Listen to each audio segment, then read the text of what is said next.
I may, and I just may, I don't know yet, but I may, I've seen it.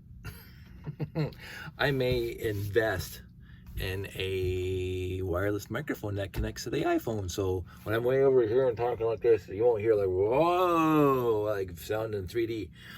No. But we'll see. In the interim, until that happens, this is going to be, and now for something completely different, not Lego related. Although there's a bunch of Lego in the background. I am not putting it away yet until I decided what I'm going to do with the other pieces and see if maybe I know there's, because of this guy and a few other pieces, I know there's a few other sets that may be in there, but I don't know how much I have to rebuild. I haven't bothered looking yet. But so we went camping last week and to Rock Point Provincial Park, which is on Lake Erie, and it's that way, due south from here. Due south, great show. And I hadn't been to Rock Point since I was in single digits. My mom used to take us out there a lot. Just because it's easy to get to. And back then, I think it just opened. I'm not sure what year Rock Point Provincial Park opened, but I just remember it being like a big field, basically. Hardly any trees. We went last week, and it was awesome. Big trees, fun times at the lake. I personally really liked it. I liked it a lot. I wish it rained less. But c'est la vie. We've had some really good camping experiences over the past bunch of years, and overall not rain. And so for 2 days it rained, off and on. The day it rained, we went into town, the mighty town of Dunnville, right on the Grand River, and I was pleasantly surprised, but I won't go into those specifics except to say that whenever we go camping and whenever we go into a town, we look for thrift stores. It's fun because I like thrift stores. That just goes without saying. I like thrift stores because you never know what you're going to find.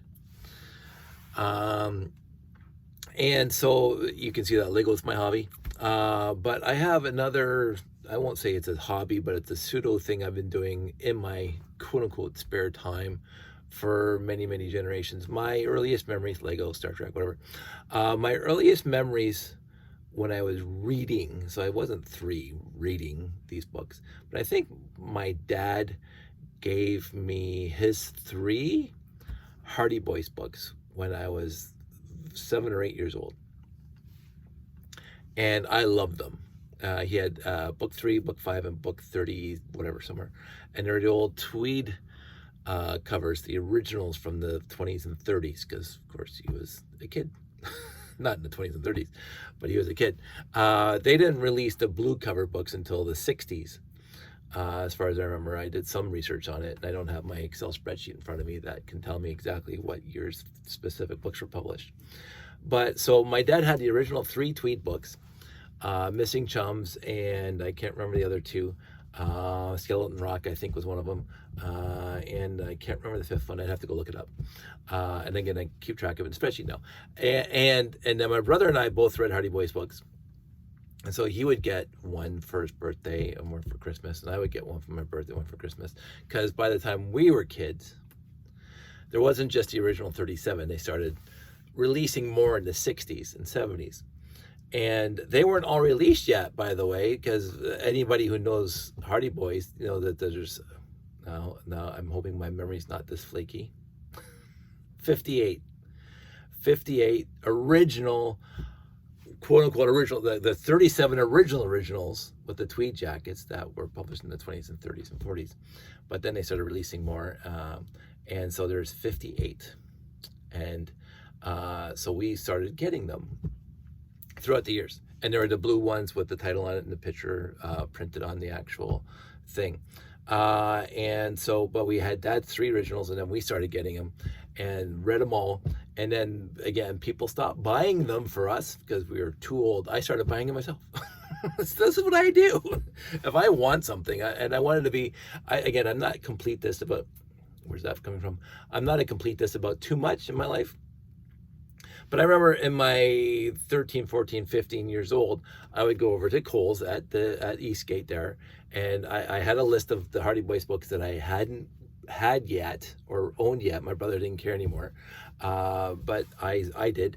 So I would complete the set. So before I left my teenage years, and I think it was well before I left my teenage years, I had all 58 Hardy Boys books.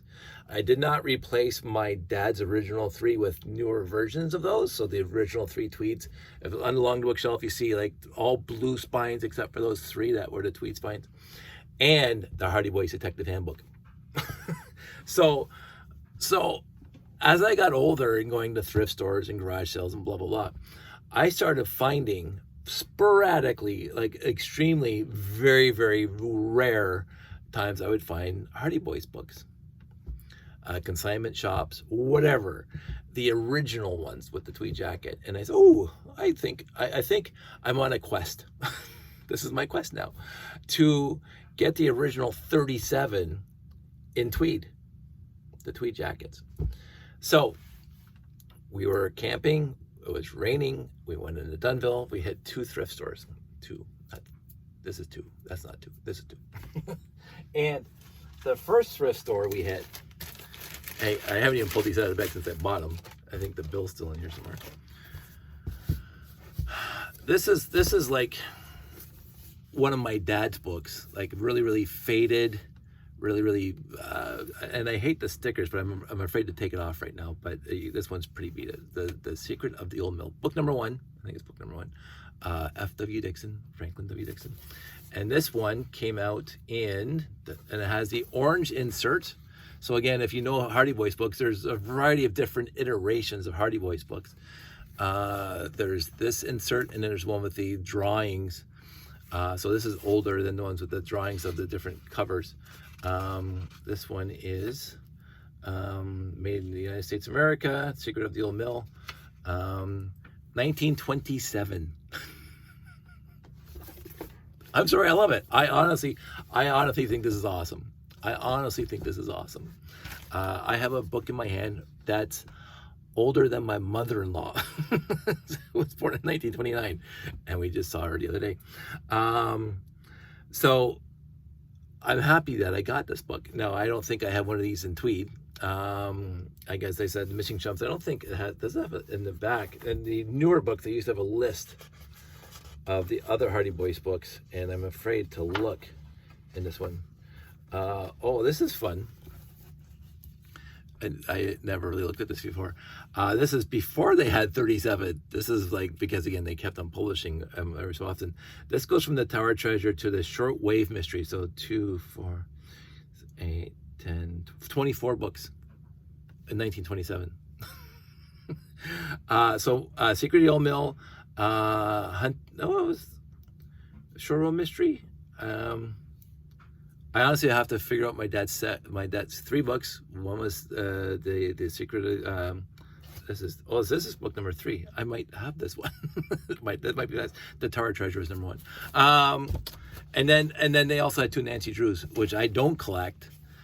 We had a lot of them, but they were in the same pile, so I just grabbed them, and they were not that expensive. Let's see the age in this one.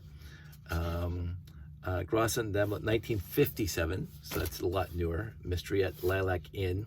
This one's got a lot of highlights on it. And it's missing pages, so that was kind of sad. I didn't realize that. It doesn't have the original, the first bunch of pages. I should have looked at that, but it was cheap. $6, $6.99. So I got those 2 books to add to the collection. But then we went down the street to yet another thrift store. These were slightly more expensive. Slightly more expensive. Now, the other thing about the tweed jackets, they had dust covers, but the dust covers don't last. I only have one other Hardy Boys book that has dust covers on it, but then I got 3 more dust covers. The Secret of Pirates Hill, the Mystery of Cabin Island, and the Sinister Signpost. Ooh, Sinister Signpost. And again, so there's the tweed jacket and the orange inlay in the front cover. And this one, look how good a condition it is. This one is 1936. I don't know what number this is. 15. This is the first time I'm looking at it. And this is the next iteration of the printing. So it's still, I believe it's a tweed. Yeah, it's tweed. And yet they have this guy, which is drawings, instead of this guy, which is the orange big picture. And they went from this guy to the black and white drawings that we had when we were kids. I know this, again, I don't know specifics. I have a spreadsheet somewhere. This one was published, I was much later, 1929. So this got to be a reprint then, because this is older. I have to look at that, because this tells me it was newer than this one. If I remember correctly, maybe there's different publication dates. It only says 1929 on it. Secret of Pirate Hill, let's look at this one. Again, orange inside. All my dads were orange inside like that. And this one is 1956. So that's odd. I'm gonna have to do some more research on that, because I could have sworn the orange were original and this guy was later, but this says 56 and this says 29. So I'll look at that, do some more research. But I got 3 more original tweed books with dust jackets now, which is awesome. So I'm happy that I got this. I never bought Tom Swift. Never bothered. It was Hardy Boys all the way, and that's the only one I was remotely interested in. So I am always on the lookout for original Hardy Boys books with at least the tweed cover, like that. They all look the same, the two things, but it looks a lot cleaner. Usually, looks like that, right? That's why you have the dust jacket on it, so it doesn't go all brown. And this is what I do. So I'm sorry, I'm actually very, very interested in doing that. I like it, and so I'm going to add those to I have a bin of Hardy Boys books, and I do want to get all 37, I believe it's 37 original tweed Hardy Boys books. I don't know where I am right now. I don't think I'm halfway yet, but I have a lot more than my dad's original 3. I think I have 12 now, plus 13, 14, 15, 16. Although one I think is a repeat now. C'est la vie. But it's just something, and it's something that can be like I walk around a thrift store, or walk around a consignment shop, or walk around an antique store, and oh, there's books, and then I look, Hardy Boys, and then oh, there's one, yoink. I have as I mentioned, I have an Excel spreadsheet that I may show sometime that has the various publication dates and the defining characteristics. Like I said, the blue binder, and even the blue books, when we were our age, the blue books, they changed their printing setup over the years. I don't have any here, but some of the blue books it looks just like this. The originals from the 60s look just like this, and like this looks like one of the blue books, because it's got that there and whatever. And then they put a solid blue bar across the top and move the picture down, and it says Hardy Boys along the top. And then they would put some of them have the book number right up here, and then they put lines across the title. That was published in the 70s. Those are the ones they started to get at the end.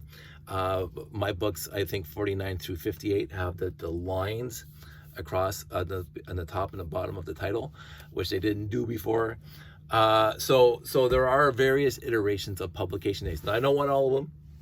I don't want to get every single iteration of every single publication run. I don't care about that. I keep on meaning to find my dad's original 3, write them down, and find the blue versions of those books, so I have one complete set of 58, because every other one I have is blue when we were growing up. Just my dad's original 3. It would be nice to have all 58 in the blue style, and for me it'd also be nice to have the original 37 in the tweed style. So it's a quest. I'm on a quest. People might say that it's a very, very petty quest. Sure. I don't care. I honestly don't care. hey, I get a little thrill. Oh, there's a Hardy Boys book, right? And it's fun. And then I go up to the cashier and I say, oh, do you happen to have any more books? It's a conversation piece. Yeah, I'm collecting them, blah, blah, blah. And as they say, this is going to be in the 15-minute mark, a tangent, because there's an old expression, constant as the noonday sun. I think that's the actual quote. I like what I like, and if you get to know me, if you want to know me a little tiny bit more than whatever, what I liked when I was a kid, overall, I still like today. The first album that we had that for us kids was Supertramp, Crime of the Century. Supertramp, here I am, 50 years later, is my favorite group to this day. My brother introduced them to me, but I love Supertramp. I think they're fantastic. They had some meh, but overall, I love it. Out of the 88 songs, original 88 songs, I love 86 of them. So, but I liked them since I was in single digits. I liked Hardy Boys since I was in single digits. Now, have I read a Hardy Boys book in the past 30 years? No. Because they are juvenile. They are honestly, Frank, all of 18 years old, and his little brother Joe were sons of Fenton Hardy, and Aunt Gertrude was taking care of him, and Laura, and blah, blah. They are very, very 8 to 12, right? I fully understand that. These are kids' books. But I have some fond memories going camping, sitting in the backyard, sitting in the lawn chair, sitting in the treehouse, going down to the beach, sitting on the beach, reading my Hardy Boys books, and riding my bike and holding a Hardy Boys book, and I'm going to go read somewhere and stuff like that. And getting it for my birthday. My friend Paul, that I knew from kindergarten to 13, I haven't seen him since, it's kind of sad. But my friend Paul and I, because we lived down the street from each other and we walked to school together and all that stuff, he loved Hardy Boys too, and so I would buy him a Hardy Boys book for his birthday, July 1st, by the way. And he would buy me a Hardy Boys book for my birthday, which ones we didn't have. And so we would scope each other's collection of Hardy Boys books, and we would buy each other ones that we didn't have. Now, he stopped that, and I stopped giving him Hardy Boys books too, but I continued to buy my own until I had all 58. But so there are nice, very nice memories. My favorite one is 52, The Shattered Helmet. I honestly, to this day, I'd have to reread it to tell you why I loved it, but I remember I read that one at least six times, that book. I remember it being a really cool story, but I don't remember a thing about it, except there's a shattered helmet in it. Book number 52. Again, I could be completely wrong, but because it's been a long time since I looked at them. And again, as I said, I haven't read any of them in the past 30 years. And so this is the other thing. So my buddy Joe calls me up a bunch of years back when his kids were a little younger, and he said, Dave, because he knew I had all the Hardy Boys books, can I borrow them for my kids? Absolutely. So I gave him the entire tote, all 58. Knock yourself out. Have the kids fun reading it. And then he had them for a couple of years, and he gave them back. Perfect. Absolutely perfect.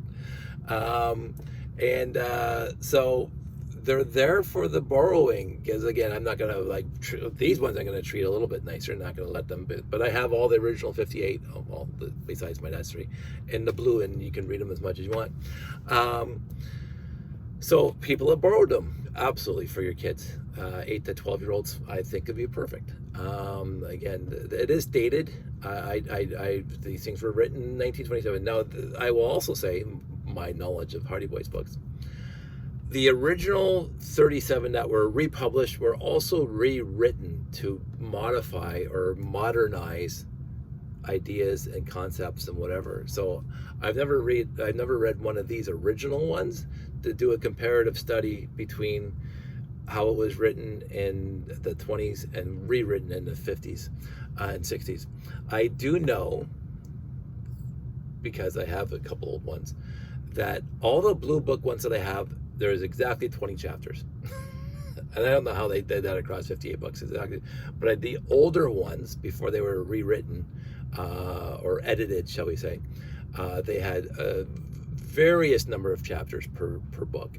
around 20, but it was not exactly 20. And again, I never done a thorough study of this.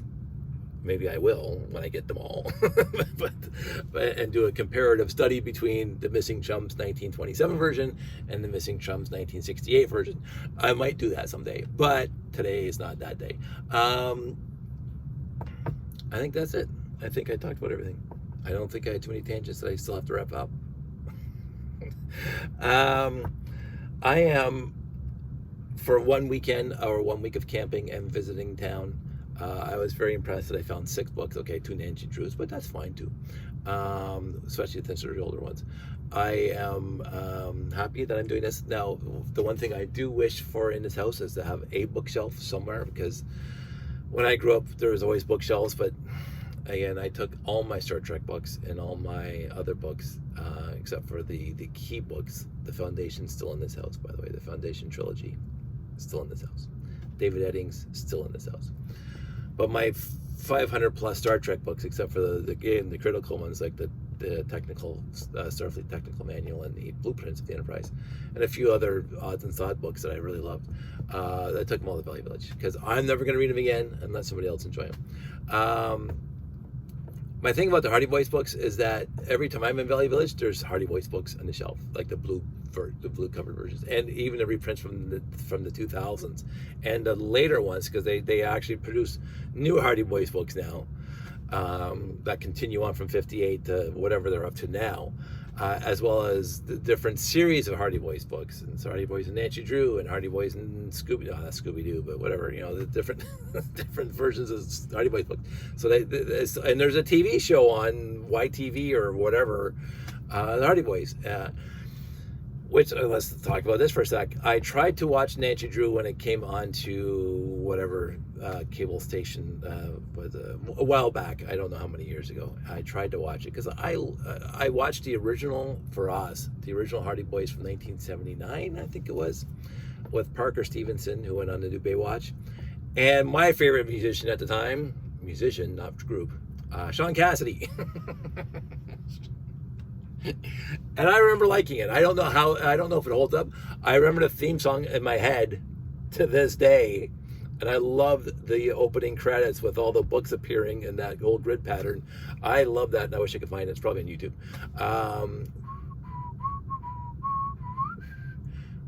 Great theme song. and I think the very first episode was called "The Disappearing Floor," which was, I think, a Hardy Boys book. But it had nothing to do with the Hardy Boys book. It was a completely different story. They had some sort of, I remember this was some sort of hollow deck kind of floor that was not there, so people would fall through it. So I haven't seen the show since 1979, and I was 12 in 1979. So I actually literally have no idea if that show holds up to now. But I remember loving it when I was a kid. So I tried to give Nancy Drew a shot a bunch of years ago, in the 2000s anyway, and it was not my cup of tea. And I will say this. I've had this discussion with some friends, and this is a complete tangent, but it's kind of related. When I was a kid, Scooby-Doo was a cartoon that we watched every Saturday morning. And Scooby-Doo was a cornerstone of our youth. This is pre-Scrappy-Doo, by the way. So we watched the original Scooby-Doos every Saturday. And as I got older, and I don't know what year they introduced Scrappy-Doo, but it was like, But anyway, the original cartoons, and we saw them all repeatedly a number of times. What I didn't like, and what I still don't like to this day, is when I was a kid, Scooby-Doo was 100% based, besides being a cartoon, and putting a laundry machine and a ironing board and a fan on the back, and you have a plane flying through the old mansion.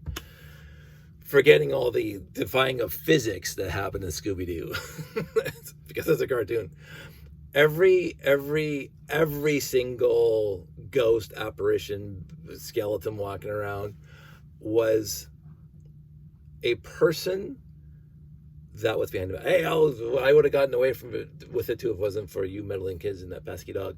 There was never any supernatural element to the show ever. There was no real ghosts in it. There was no real skeletons, no real zombies, no real mummies, no real nothing like that. No real Draculas, no whatever. Everything was a real person faking something so they could get the amusement park, so they could get the mansions, they could get the money, whatever it was. There was no supernatural entities in the original cartoons to justify what was going on. So it was a surprise to me 15 years ago when Josh showed up and we started watching Scooby-Doo, that the new Scooby-Doo had a balance, or had both. There was a bad guy trying to take over the amusement park, a bad guy trying to take over the mansion, a bad guy trying to steal whatever. But if there was a ghost, it was a real ghost. And I'm going, that's not right.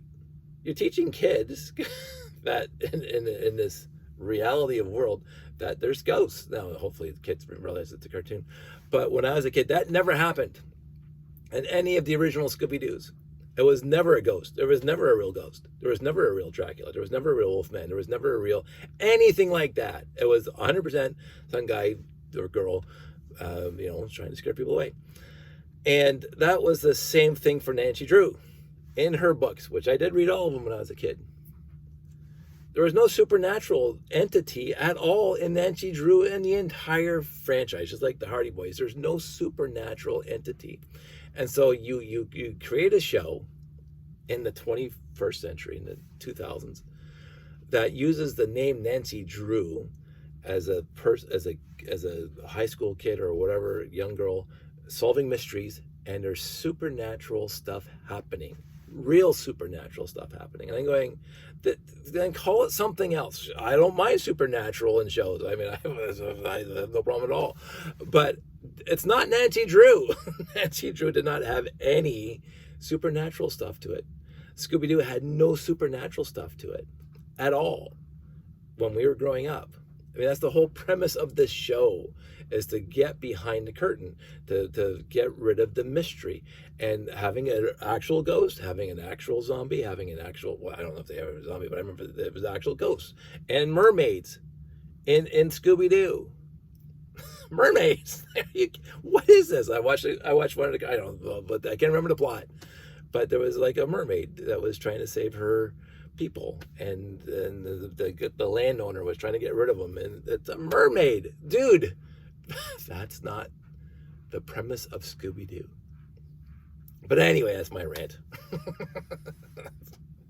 Now, people can come up to me and say, Dave, you forgot this episode in 1975 when this was an actual I don't remember it. I honestly, when I was a kid, I don't remember any actual supernatural in any of the Scooby-Doos. It was always the guy behind the curtain. Somebody pulling the strings, somebody projecting, somebody being all in glow sticks or whatever. I could be 100% wrong, but I don't remember any supernatural in the original Scooby-Doo. But anyway, so I'm going to wrap that rant up and just go on, because they're at the 28-minute mark. Six great old books. I'm going to see what I have in my collection. I'm going to update my spreadsheet. I might talk about that someday. But until then, everybody out there, stay safe, take care. I will talk to you soon.